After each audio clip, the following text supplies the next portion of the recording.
Welcome, listeners. We have Jon Rosemberg with us today, and he has over 2 decades of coaching Fortune 500 executives and global teams through deep transformation experience. Jon has learned firsthand that growth begins when we courageously reclaim our agency. His personal journey, forged by immigration, loss, career, and reinvention, inspires him to blend hard-won business insight with cutting-edge research to guide others towards greater meaning. He is driven by his belief in human potential. Jon co-founded Anther, a firm dedicated to transforming uncertainty into possibility, and he previously led high-impact initiatives at Walmart, P&G, Indigo, and more. He has an MBA from Cornell and a Master of Applied Positive Psychology from University of Pennsylvania, and he now lives in Toronto with his wife and 2 sons. And Jon has a new book out as well that we're going to talk about, A Guide to Thriving. Welcome, Jon. Thank you, Julie. That was wonderful. Keep going, please. Don't let me stop you. So, no, that was great. Thank you. It's a Isn't it pleasure to funny be when you hear all your accomplishments played back? Like, wait, I did those things. Oh, wait, yeah, I did. here. Pretty cool. Yeah, Well, Jon, I love you have a really, really compelling origin story for your work and your lineage, your own story. I wonder if we could just start there. Tell us your story and how you arrived into this work. yeah. So I was born and raised in Caracas, Venezuela, and I lived there for the first, call it 15 years. Then I moved to Canada. Then I was in New York. Then I went back.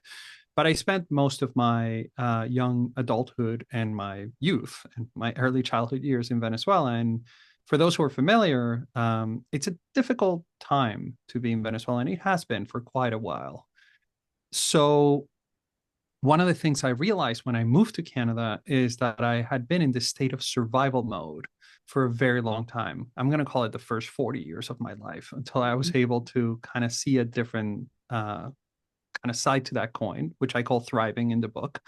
And survival mode is kind of the state of 911 emergency where your body stands and, you're hyper focused and it's really hard to connect with other people's or other people or tap into your creativity.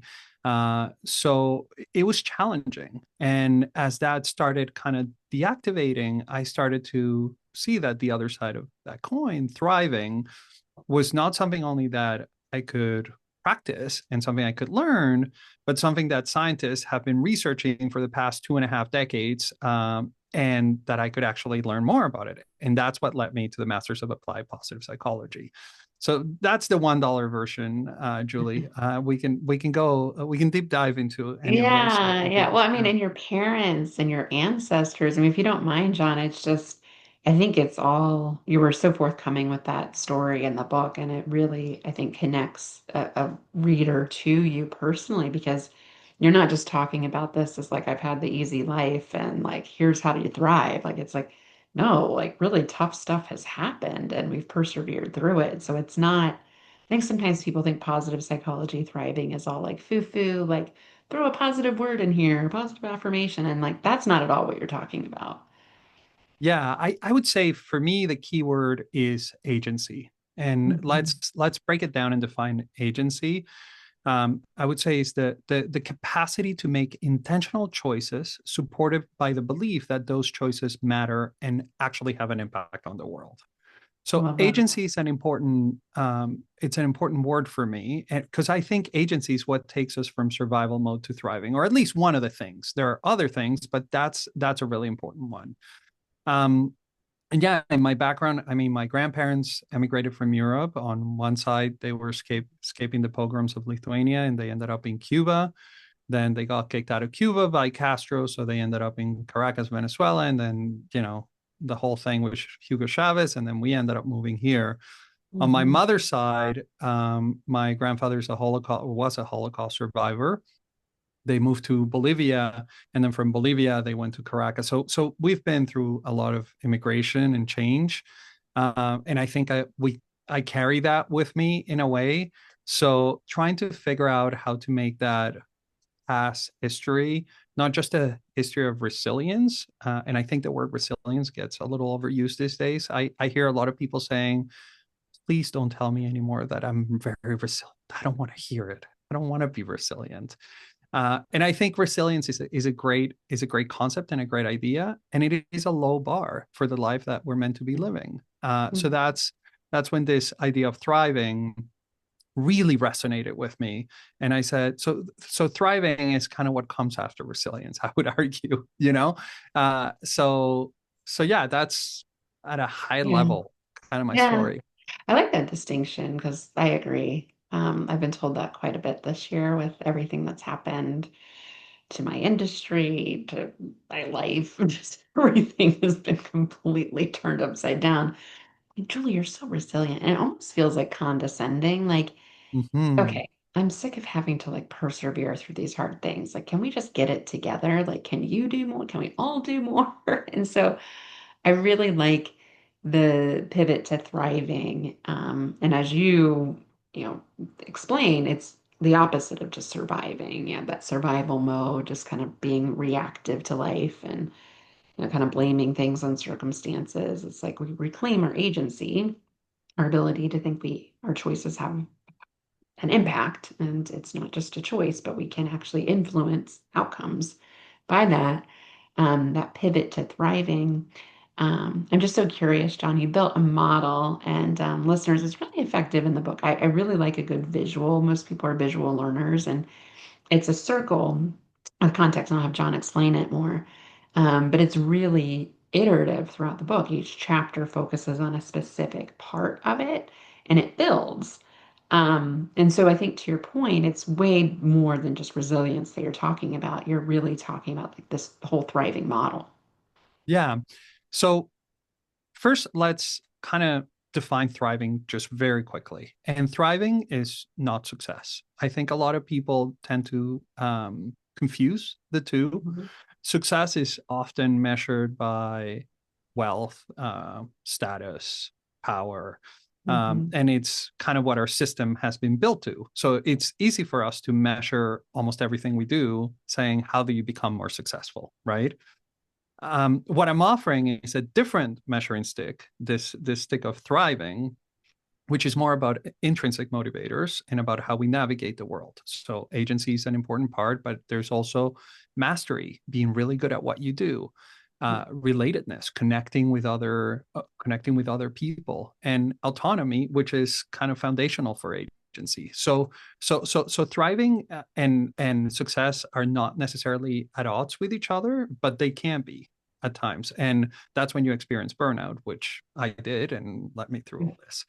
So going back to the model, so my mom is a behavioral psychologist, and she studied with Joseph Wolpe, which is really interesting because behavioral psychology put behavior ahead of everything, right? Mhm. Then it became cognitive behavioral psychology, which included, so you had Mhm. first behavior is the end all, then it's your thoughts and your behavior. So it was a very narrow way for me to look at the world because I grew up with this idea. And listen, my mom did the best that she could, and I love her, and I know she was, but it was a very narrow way to look at the world for me. So as I started reading and educating myself on this whole idea of thriving, I think there's probably 500 different schools of psychology out there, if not more. Um, and I call myself an agnostic, an eclectic agnostic when it comes to the schools of Kind of like psychology. religion. Yes, Some people do exactly. that. Yeah. So how do we escape the dogmas that come with the schools of psychology? So one of the ideas in building this 9-element model was how do we incorporate all of this knowledge that we have from all these different schools of psychology into something that's more holistic and that touches on a lot more things. And by the Mhm. way, I don't suggest in the book that the nine elements are comprehensive. Those are the ones that I've been able to explore through my own experience. And hopefully, as people engage with the ideas, they'll say, hi, you're missing this one, and you're missing this one, and you're Mhm. missing the other one, and this one should change this way. As a matter of fact, the book hasn't even been fully published, and I'm still reconsidering. I'm already starting to be like, how about this? Which is, it's part of That's the, okay. I mean, as Adam Grant would say, rethinking, right? You want to rethink your own thoughts. And this is a new field. 25 years isn't that long for us to have research. So being open to those pivots, as I would call them, is healthy.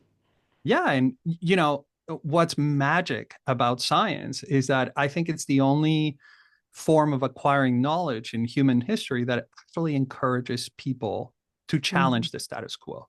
Mhm. You're not a good scientist if you're agreeing with everybody else, as opposed to a lot of religions where you're supposed to buy into the dogma and say, this is the way things are. In science, you're supposed to disagree. So, which the kind of, it's my jam in terms of religions. So, um, so there's 9 elements, and let's see if I can touch briefly on some of them, maybe not all of them, but at the core of it is beliefs. And what I've what I realized that Jared Clifton at the University of Pennsylvania, he's doing incredible work with beliefs and with world beliefs. And beliefs are these constructs that we have that sometimes are conscious and sometimes are not, but they tend to be the lenses with which we walk through life. Mm. So if we have negative beliefs, or let's not call them negative, let's be less judgmental about it, but if we have a belief like the world is dangerous versus the world is safe, that's going to impact our agency. It's going to impact the way in which we navigate the world. And Mhm. we're still learning a lot about this, but Albert Bandura and self-efficacy, right? Like there's reams of research Mhm. around how important our beliefs are for how we navigate the world. So that's why beliefs are at the center of the map. Mhm. Mhm. Then that's expanded with kind of the realms of how humans experience the world, which are thoughts, emotions, the body, which I define as sensations and actions, and then transcendence, which I was going to call spirituality first. And then I was like, is spirituality? I don't know. I like transcendence. It's a more operationalizable word Yeah. in the Yeah. literature. Like people study transcendence, people study spirituality too, but it's a little bit different. So then that brings you to like the outer circle, and then the final piece is the spaces that we inhabit. So that's systems and politics and language and all that stuff. And then time, our past, our present, and our future. That's the model in a nutshell. Yeah. Yeah. And it all starts with beliefs, right, John? That's kind of the central piece that you hone in on right from the beginning of the book. And as I was reflecting on the stories that you generously shared and the tools, I can see that, like how my beliefs have changed this year and looking at the world as like, this isn't the world I thought that I could trust. And it absolutely manifested in your thoughts, your behaviors, the actions you take, and it can be self-limiting. I'm curious, John, like when you're feeling these like beliefs and maybe beliefs that you don't want to like slide into, now that, like you said, they're not good or bad, they're just beliefs. But if we want to change our beliefs, and I think I understand your work correctly, that that's where we have to kind of dig into to help shape thoughts and behaviors and things. How do you go about doing something like that? It feels awfully darn hard. Yeah. And I would agree. It's hard. The reframe there would be it's valuable. Hard things are usually valuable. Hmm. So as I started diving into the research, I found 3 common themes that kept coming up as to how we work with this. Um, and I synthesized them in an acronym, AIR, which stands for awareness, inquiry, and reframing. So let's use an example. I have a Rubik's Cube here. My and I'll try to do this. I'll try to narrate it for the people who are listening and maybe not watching. Hmm. But my youngest son broke his arm earlier this summer, and he went to summer camp. And as all his friends were jumping in the lake, he got to play with a Rubik's cube. He actually got pretty good at it. But it got me thinking. When we are fused with our beliefs, when we are one with our beliefs, when we're in this place where we can't actually work with them, right? It feels like the Rubik's Cube is right next to our eye, right? So Hmm. very, very close. So when that's happening, you only get to see one little square of the Rubik's Cube, right? And in Hmm. this case, it may be the red square or the white square, whatever color. So, but it's so close to your eye that you can't see anything. Hmm. Awareness, which is the A in air, allows us to kind of move the Rubik's Cube a little bit further away from our face. It gives us a little bit of distance. And once we have that distance, we can start noticing other things. right? Hmm. Oh, there's many multiple squares and multiple sides and multiple colors in this Rubik's Cube, which is, it's already a big deal. And, I guess in the book, I talk about awareness as it is a practice, it's something that we can create, but there Hmm. are people who spend decades, practicing mindfulness in order to be more aware. So it's a practice. Yeah. Once we have a little bit of distance from the cube, we can start playing around with it. That's what inquiry is. It's saying, how does this work? How does it move Hmm. around? What does that look like? Hmm. What happens if I shift the colors in this way or that way? And that can be really powerful. And then the final letter in air, which is reframing, is finding a combination that works for you in the moment. And that may be solving the Rubik's Cube, or it may be something completely different. But that combination that works for you in the moment can help you navigate through life with agency. That's the general idea of air.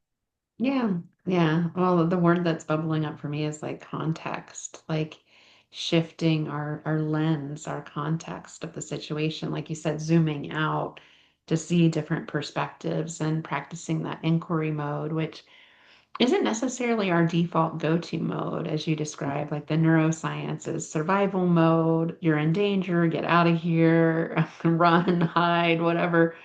And thriving really you have to engage and pull in this additional context and be curious and practice inquiry when you're afraid.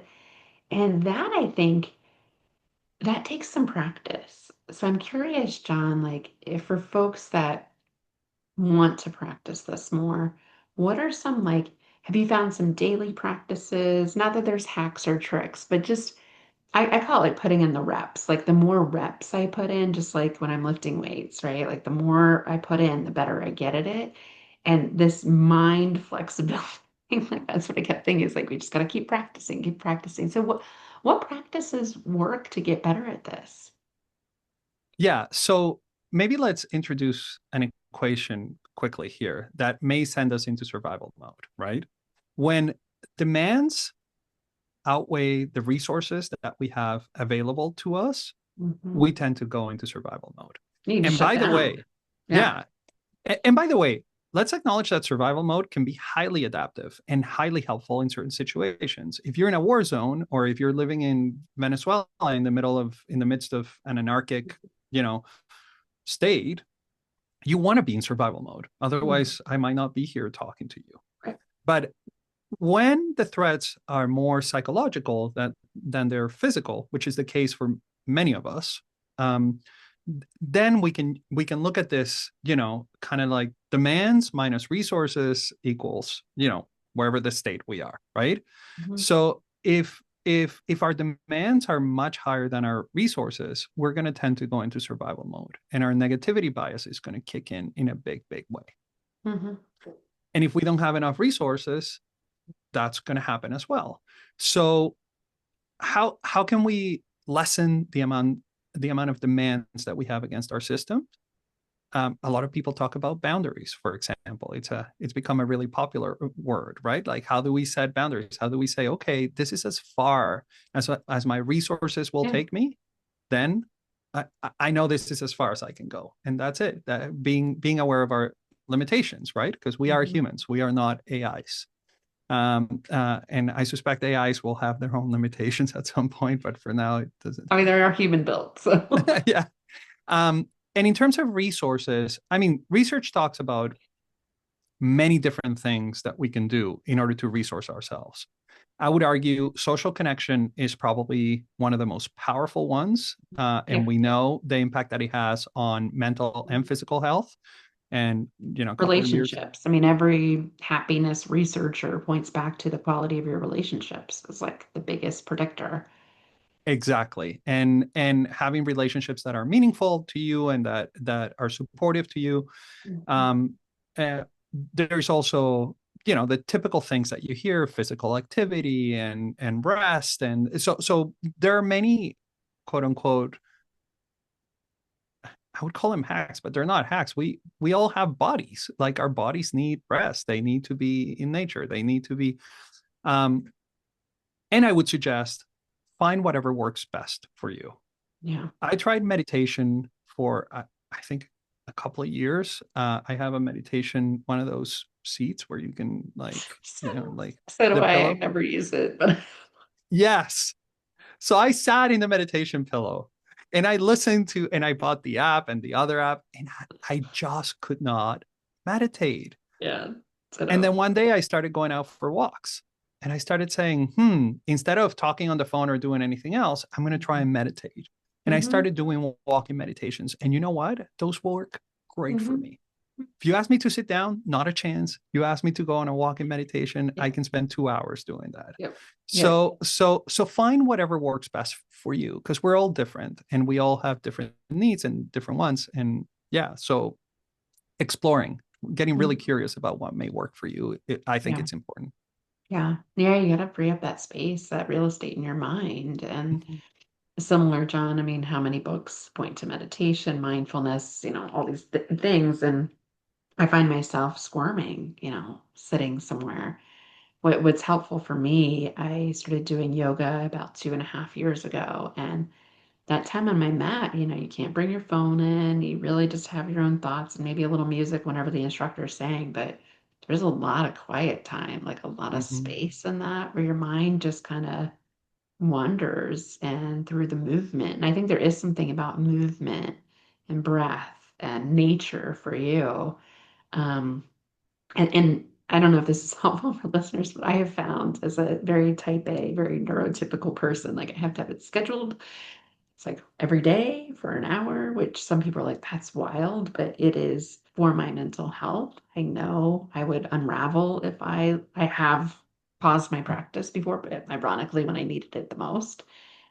And that's when I was in survival mode, not sleeping, barely eating, like just you get away from some of these practices and you can slip right back. As somebody that's experienced myself, and it actually took me to like negotiate with myself to get my best self back on the mat. There was all these excuses, and it's like I just wonder why we tend. I notice this with my clients too. We tend to fight the thing that we know we need the most. I don't know if you see this with your clients, John, but it's like we know what we need. We just Or don't want to do it. Like, what's that all about? yeah, and listen, I wrote this book about how to go from survival mode to thriving. And as I'm going on the promotion for this book, it sent me deep into survival mode because it's something new that I've never done. And and Yep. and so so so so And so so so much I'm kind of demand for your time, back to your resourcing equation. Yeah. exactly. Often the things that we struggle with are the things that we want to learn more about and we want to write about and we want to talk about, right? So I think I'm in this struggle just as much as I hope my readers are, and that hopefully, one of the big reasons why I wrote this is because I wish 10 years ago I would have had something like this to guide me. Hmm. At the time, I didn't even have the awareness, right? So it's been years of therapy and coaching and meditation and talking to people and expanding my friend group and challenging a lot of my beliefs, and some of those are deeply, deeply, deeply ingrained. Hmm. So Hmm. not only are they ingrained, but they get a lot of power from the amygdala. So when somebody challenges your belief, it can Hmm. feel like that's why we get so angry when we talk It about feels like someone's politics. attacking you. Yeah. Exactly. So having that awareness, I think, can be really, really powerful for the way in which we communicate and we interact with each other. Yeah. Yeah. That's interesting, John. As we wrap up, I'm just curious, and I know you read about this in the book, but 10 years ago when you were not thriving, in survival mode, and let's be honest, we both coach a lot of corporate folks. Like that is where I see a lot of my clients. I am horrified by the emails I receive that I can't even imagine talking to people like this. Like if they're talking to Mm-hmm. me like this, like who Yeah. knows what else is going on. Yeah. And it's just this like defensive, like very almost condescending response. Not that clients, I love you, but there's this tone in Yeah. corporate, especially right now when we have leadership that's leading in a very negative way. I'm just curious, like, what was the turning point for you 10 years ago? Like, how did you find yourself out of that fog? Yeah. So I would say I started getting curious 10 years ago. The turning point for me was at the end of 2021. After climbing the corporate ladder and getting the jobs and the titles and all that great stuff, I ended up going to a startup. And I joined the startup and we raised a Series B of $150 million. We were crushing it by all standards. And I'm using the word crushing it because it's the word On we used to purpose, use. yeah. Yeah. Yes. Um, but I was working, 15-hour days, 7 days a week, like no stop. I went on a trip to LA because we were buying a couple of facilities there. And when I came back, I got COVID and I was on a call with the technical team about something Mm. technical. And the call escalated really quickly. And I just shut down my laptop and turned off my phone. I heard my two kids playing in the basement, and I went downstairs. They were 9 and 6 or something at the time. I went downstairs and they were on the floor playing with Legos, and I started playing Legos with them. And in that moment, I realized I hadn't Mhm. been there for them. I was present, like I would have breakfast in the house or dinner in the house, or I would work from home. Your mind's somewhere else. Yeah. I was not there with them, and I was missing all of this. Hmm. So a few hours later, we put them to bed, and I was sitting in my favorite chair in my living room, and I just brought my hands to my face. And Adriana, my wife, walks in, and she's like, "Are you okay?" And I said, "I think I'm done." And over the next 2 weeks, I untangled myself from the organization, and then started my own consulting firm. Went back to school to get my master's, et cetera, et cetera. It was just in that moment Hmm. for me I wanted to be a father and I wasn't. So I needed to figure that thing out. So that was an important turning point for me. Oh, yeah, that hits hard. I think for a lot of our listeners, I'm sure that hits hard. Like, and you make this point in the book, like no one's on their deathbed wishing they'd spent less time with their family, their friends, their children. Like that's no one's like, I wish I had more money. I wish I worked more. Like that's just, but we feel this like societal pressure of what success looks like. And I have found it to be incredibly liberating to just define what success looks like for me personally. And I know you talk about this in the book, is it's not about, for me, it's not about money. It's not about power. It's not about authority. It's really about, yeah, leaving a legacy behind that I'm proud of. And that's hopefully what I'm spending most of my time on. Not every day is perfect, but as you talk about this is really a disciplined practice, like where you have to keep at it. But to get to that point where you're just closing down your laptop, like I hope listeners, like you can realize like there are some warning signs before that happens. Like Oh, it was years building up to it, right? Like years building up to it. I agree with you, Julie, and I'm just gonna say I think this process is about small incremental changes. Mhm, A mhm. lot of times we hope, I hope people buy the book and read it. Actually, never mind buying it, just read it. But I hope people read it. But I'm not offering a major life breakthrough here. It's all small moments that accumulate over time. It's cumulative, just like in finance. You accumulate interest over time. This works the Mhm. exact same way, and it's tiny, tiny little moments like Legos. You start building it one after the other, and then suddenly you find yourself having a more meaningful life, Yeah. right? And that's been my experience, and I hope it's the experience for other folks who might be in a similar journey. And listen, it's not for everybody. I know some people who see life differently, and that's okay too. Yeah. Yeah, absolutely. Well, thanks for being so generous with your story and your message and your tools. I know I really appreciated A Guide to Thriving, and I hope listeners will pick up a copy and read it and spread the good word. I think about a lot of the books that I've gotten the privilege of interviewing authors on recently of DEI books, but not DEI books. John, I think you Yes. fit really well into that category of these small incremental changes, like you're talking about, lead to a more healthy, sustainable workplace culture, leaders, like just it's like dominoes if we had more leaders leading this way.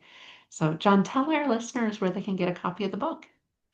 So at your favorite book retailer, you can get it whether it's online or in person. It should be available there.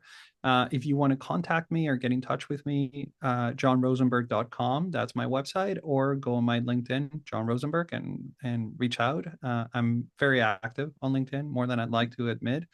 Oh, social networks.